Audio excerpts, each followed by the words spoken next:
आता एक मोठी बातमी इथे आहे। नाशिकचे विद्यमान खासदार हेमंत गोडसे हे कार्यकर्त्यांसह मुख्यमंत्र्यांच्या निवासस्थानी दाखल झालेत। शिंदेंच्या निवासस्थानाबाहेर गोडसेंनी शक्ती प्रदर्शन केले। गाड्यांवर भावी खासदार असाही उल्लेख करण्यात आलेला आहे।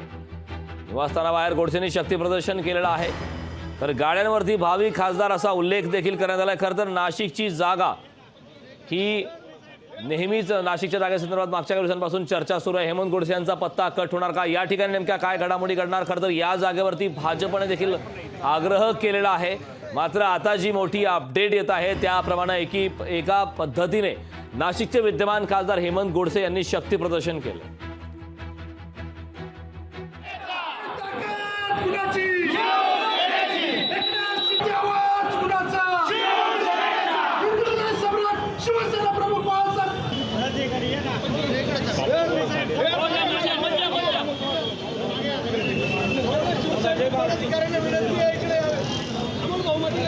साहेब पण नाही, आपण कुणाला ऐकवणार?